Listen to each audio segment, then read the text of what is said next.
Well, my friends, welcome to the sixth lecture on Buddhist-Christian dialogue. I'm Father Cyril Veliath, a Catholic priest and a Jesuit. Today, I wish to speak to you about one of the most famous and well-loved scriptures in Buddhism, and that is the Lotus Sutra. As you know, in Christianity, we have the Holy Bible. In Islam, we have the Holy Quran. And in Judaism, we have the sacred Torah. In Buddhism and Hinduism, however, we have many scriptures, but one of the most famous scriptures of Buddhism is the Lotus Sutra. In India, it has the Sanskrit name of Saddharma Pundalika Sutra, and in Japan it is called the Hokkekyo or the Myoho Renge Kyo. The Lotus Sutra is a powerful and sublime work and one of the most notable and popular scriptures in Buddhism. It appeared in the 1st century before Christ, and it was first translated into Chinese in the 3rd century of the Christian era. It has 28 chapters, and the 25th chapter speaks of the power and compassion of the Bodhisattva Avalokiteshvara, who in Japan is known as the goddess Kannon. Buddhists say that by simply chanting the Lotus Sutra, a person could obtain salvation.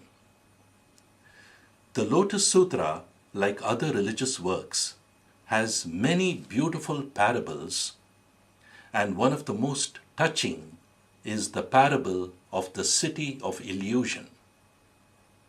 The message of this parable is close to the teachings of Jesus Christ, and particularly to the Christian teaching of divine grace. What is divine grace? Let me first explain the parable, and then we can discuss the issue.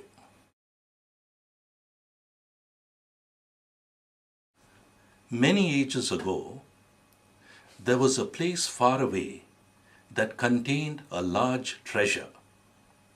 News of this treasure traveled far and wide, and many wanted to get their hands on it.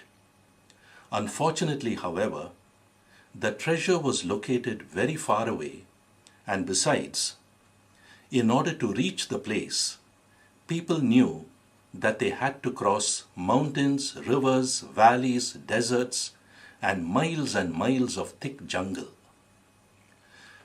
There was a man, however, who knew how to get to the place. He was a man of great wisdom. Some people were very keen on getting the treasure, so they formed a group, contacted the man, and made arrangements with him to lead them to the spot where the treasure was hidden. Then, when all the preparations were done, they set out in a mood of joyfulness and cheer. But unfortunately, their mood soon turned to bitterness and anger because the journey was much harder and more dangerous than they had expected. Little by little, they began to lose hope, and finally, they decided to give up the idea altogether and return home. So they said to the guide, "Listen, there's no sense in going after that treasure. If we have to lose our lives are more precious than any treasure. So let's turn back, let's go home." The guide, however, was a man of deep wisdom. He was anxious that the group should continue on the journey. Since they had come so far, he thought that to give up now would be a shame. So he said to them, "Listen, you guys, I know you are all tired, but look, there is a lovely city ahead of you.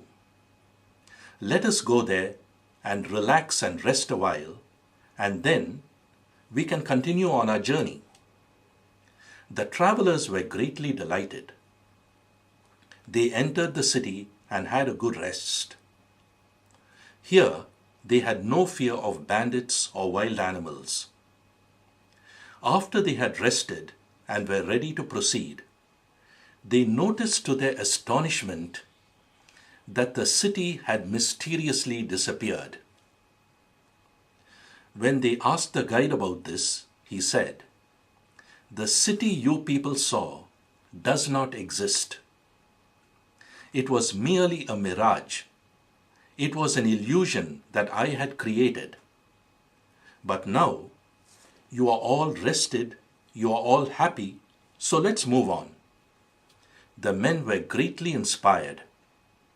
They struggled onwards, and soon, to their great joy, they found the treasure.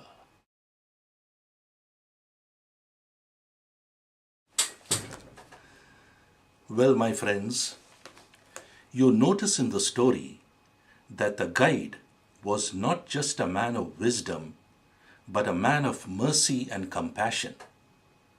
He saw that the travelers were tired. He realized that they did not have the strength to proceed. But instead of abandoning them, he created for them the city of illusion. He could easily have rejected them and gone away to get all the treasure for himself. But no, he stayed behind with them so that all may enjoy the treasure together.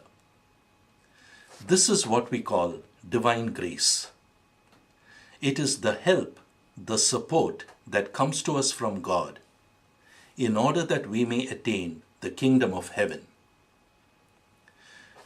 In the Bible, we have a story of a rich young man who came to Jesus and asked, "What shall I do in order to attain eternal life?"